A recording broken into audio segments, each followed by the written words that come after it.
ඉතින් ක්‍රිප්ටෝකරන්සි එකක් රන් වෙන්නේ බ්ලොක්චේන් එකක් උඩ. බ්ලොක්චේන් එකක් කියලා කියන්නේ ඩීසෙන්ට්‍රලයිස්ඩ් නෙට්වර්ක් එකක්. ඒක නිසා මේ බ්ලොක්චේන් එකක් ඇතුලේ සිද්ධ වෙන සිකියුරිටි අප්ඩේට්ස් වගේ දේවල් ගැන තීරණ ගන්න තනි එක්කෙනෙක්ට බෑ.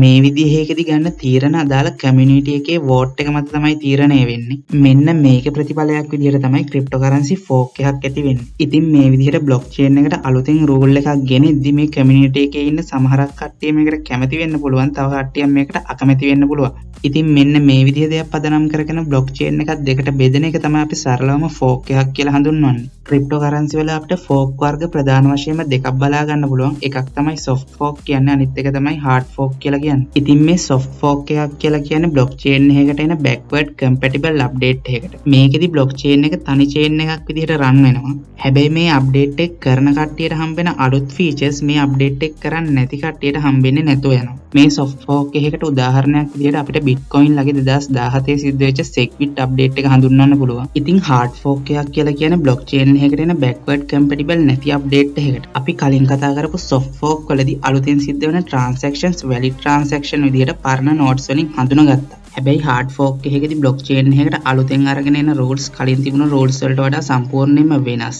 මේක නිසා අප්ඩේට් එක කරන්නේ නැති පරණ නෝඩ්ස් වලින් අලුතෙන් සිද්ධ වෙන ට්‍රාන්සැක්ෂන්ස් වැලිඩ් ට්‍රාන්සැක්ෂන් විදිහට තවදුරටත් පිළිගන්නේ නැතුව යනවා. මේකෙදී බ්ලොක්චේන් එක කොටස් දෙකකට වෙන් වෙනවා. එකකින් පරණ රූල්ස් ෆලෝ කරන්න ගන්නවා, අනිත් එකකින් අලුත් රූල්ස් ෆලෝ කරන්න ගන්නවා. ඉතින් මේකදී අලුතෙන් ක්‍රිප්ටෝකරන්සි එකකුත් ක්‍රියේට් වෙනවා. ඉතින් 2016 දී Ethereum බ්ලොක්චේන් එක උඩ තිබ්බ DAO කියන ප්‍රොජෙක්ට් එකක් හැකර්ස්ලා විසින් හැක් කරලා ඒකේ තිබ්බ මිලියන් 50ක විතර සල්ලි හොරකම් කරනවා. ඉතින් මෙතනදී Ethereum community එක දෙකට බෙදෙනවා. පිරිසක් කියනවා අපි මේකට හේතු වෙච්ච blockchain code එක වෙනස් කරමු කියලා. ඉතින් මෙන්න මේ rule එක follow කරපු blockchain එක තමයි අද වෙද්දී අපිට Ethereum කියලා බලා ගන්න හම්බ වෙන්නේ. ඉතින් අනිත් කට්ටිය කියන්නේ අපි මේ blockchain code එක manually වෙනස් කරොත් එහෙම තවදුරටත් මේ network එක decentralized network එකක් විදිහට පිළිගන්න බැරුව යනවා කියලා. ඉතින් ඒගොල්ලෝ තීරණය කරනවා blockchain එකේ code එක manually වෙනස් කරන්නේ නැතුව blockchain එක ඉදිරියට continue කරන්න. මෙන්න මේ කට්ටියගේ blockchain එක තමයි අද වෙද්දී අපිට Ethereum Classic කියලා බලා ගන්න හම්බ වෙන්නේ. ඉතින් තවදුරටත් පැහැදිලි කරොත් එහෙම soft fork එකක් ඇති වෙන්නේ blockchain එකට අලුතින් feature එකක් add වෙද්දී හෝ ඒකේ තියෙන security එක upgrade කරද්දී. ඉතින් hard fork එකක් ඇති වෙන්නේ මෙන්න මේ විදිහේ තීරණයකට community එක කැමති වෙන්නේ නැතුව blockchain එකකට දෙකකට බෙදෙද්දී. ඉතින් වීඩියෝ එක හොඳ නම් like එකක් දාන්න, මේ විදිහේම අලුත් වීඩියෝස් ඉස්සරහට බලන්න මේ YouTube channel එක subscribe කරන්න. ඉතින් මේ විදිහේම තවත් වීඩියෝ එකකින් ඕගොල්ලෝ හම්බ වෙන බලාපොරොත්තුෙන් අදට සමු ගන්න ඕගොල්ලෝ හැමෝටම